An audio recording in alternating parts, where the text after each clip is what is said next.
South Africa is officially experiencing a second wave of COVID-19. Health Minister Dr. MKHIZE made the announcement a short while ago, saying there's been a consistent increase in positive cases over the past few weeks. So far, 6 provinces, including the Eastern Cape, the Western Cape, KwaZulu-Natal, have heavily been affected.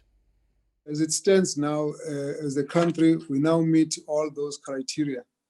It also important for us to highlight that 4 provinces, that being Western Cape, Eastern Cape, KwaZulu-Natal, and Gauteng, are the key drivers of this new wave. Of this criteria, we look at the number of tests done, we look at the positivity rate, we look at the number of positive cases as well as the percentage positive. And then we look at the numbers of people who are admitted, and we look at the numbers of fatalities. All of this together must show an indication of an increase, and this on a week-to-week over a 7-day period. As we compare that, we then conclude that there's an increase. Up to the past week or so, we have actually had an increase in mainly Eastern Cape and in Western Cape. There were specific districts which were specifically affected. But now we are indicating that the numbers are increasing to involve more provinces. In fact, as of today, in terms of the numbers that we have got, the increases are shown in about 6 of the provinces. And that's why it's important for us to now recognize that this now is a second wave.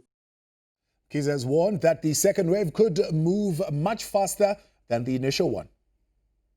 If you're looking at this graph, it's basically indicating that activity shows us where we were around June, July, August, where the first peak was. And we had a good lull for September, October, and early November. But if you look at the graph now, it's showing the numbers are already starting to rise. The first 2 at the top is Eastern Cape and Western Cape, but below them is KwaZulu-Natal and Gauteng. This is the one area that is a source of concern for us. This rise is showing that it's going to be exponential growth. That means we must expect faster rising numbers with higher peak, possibly than the first wave. As the country is officially in the second wave of COVID-19, what measures are needed to curb the rising infections? Wits Professor of Vaccinology, Shabir Madhi, joins me now to talk about this. Professor Madhi, good evening, and thank you for joining us on the news feed late night. What does the model look at that now we can certainly confirm that we are in a second wave of infections? So good evening to you. So what we're really experiencing is a resurgence of infections rather than necessarily a second wave. A wave assumes that the virus has actually disappeared completely for some period of time and then re-emerges. In South Africa, what happened is that even at a time about 3-4 weeks ago, when we had sort of plateaued in terms of the first wave, the number of new infections that were being diagnosed was roughly about 1,800 per day. And what we're seeing now happen is that 1,800 is moving up to the region of about 5,500 to 6,000 cases per day. So it's really a resurgence of a wave that was with us previously. And unfortunately, all of the signs are that this is going to get worse. And the reason we are where we are is largely because of poor adherence in terms of avoiding places of mass gatherings with poor ventilation, people not wearing face masks in indoor spaces, and really the behavior of citizens that has lent itself to us experiencing a resurgence. I'm going to ask you for more clarity on that statement. It's likely to get worse. What do you mean? Well, unless there's a fundamental change and shift in terms of the behavior of South Africans, and unless we start putting restrictions, specifically in terms of mass gatherings in indoor venues where there's poor ventilation, irrespective of whether you're allowing for 50% occupancy or 70% occupancy. If you allow those sort of gatherings, you get super spreader events. A classical example was a rage party in KZN, which only had about 1,800 attendees. Usually it's up to 8,000 individuals, but it's not about a number. It's about the place people are gathering that would basically allow for this sort of super spreader events. And I'm not saying that's the only reason why KZN is having a resurgence, but certainly would be a contributing factor. And likewise elsewhere in the country. Right. The data from the United States clearly points that more than 80% of all infections taking place in the United States are because of this so-called super spreader event. Now, last week when the president addressed, he could narrow this to specific districts, for example, in the Eastern Cape and the Western Cape, where they were seeing this rather outbreaks. Are we able to do the same with Gauteng and KwaZulu-Natal to know exactly what are those districts which are the hotspots of these super spreader events? Right, so unfortunately, I don't have that sort of detail available to myself to be able to make those sort of conclusions. But as you mentioned, in the Eastern Cape, it was specifically the Nelson Mandela Bay.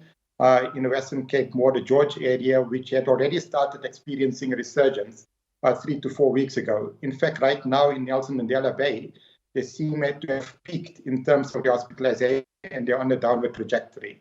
So things are not going to pan out in the same manner across the country. There are going to be differences in terms of when this resurgence occurs, the magnitude of the resurgence, how long it lasts, and there's a number of factors that would influence how it plays out in different settings. Why is it important for us to recognize this, whether it's a second wave or whether it's an increase in infections? Why is it important for us to recognize this, and how do we need to respond? Right. The reason why it's important to recognize it is that it means the substantial amount of transmission of the virus that's again restarted in South Africa. And what that tells us is that over the next few weeks, we basically can see we're going to see further increases in terms of hospitalizations, in terms of the number of deaths from COVID-19. And my estimate is that this is really just the beginning of the resurgence. The resurgence is really likely to strike across the country much more forcefully come around about the end of January, beginning of February, because it's really going to be about the behavior of citizens during this vacation period that is going to influence the trajectory of this particular this resurgence. So what can we do? People are tired of hearing about COVID. People are tired about being told to wear face masks. But there are some behaviors that we can actually control.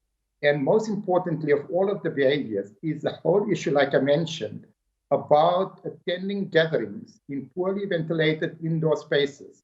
A person is not going to get COVID, or not many people are going to get COVID by going to a beach and being in the open and swimming. That's not where your risk of developing COVID is. Where your risk of developing COVID or becoming infected with the virus is when you go to the pub, when you go to the nightclub, when you go to the Shabins, when you go to those indoor restaurants, places of worship with poor ventilation, irrespective of whether it's 10% or 50% occupancy. It's that type of behavior which unfortunately fuels the type of resurgence that we're experiencing and will continue fueling it into the future. Yeah. Does this mean, Prof, then that all the measures that restaurant, pubs, bars, places of worship have put in place have not been effective? And it's not surprising, because when people go to those spaces, they obviously take off their face masks. What we know about the virus now is that probably the dominant mode of acquisition of the virus is what we call airborne acquisition, which is where the air is contaminated by these microscopic particles of the virus that can infect a person. And those contaminated droplets remain for a longer period in the air in poorly ventilated areas, especially in areas that are poorly ventilated and have got a high humidity, which is sort of the epitome of what a club or a pub is. So it's about people getting infected over a short period of time that we need to guard against. People are going to get infected with the virus over a period of time, but what we're wanting to avoid is large numbers of people getting infected with the virus over a short period of time, which is what our healthcare facilities simply are not equipped to deal with. And the healthcare workers have gone through tremendous stress over the past 8-9 months. And they too are completely fatigued, and they're not able to cope with the type of demand that would be required of them should we not change our behavior, should we not avoid the so-called super spreader type of activities. Professor Shabir Madhi, I appreciate your time as Professor of Vaccinology with us tonight.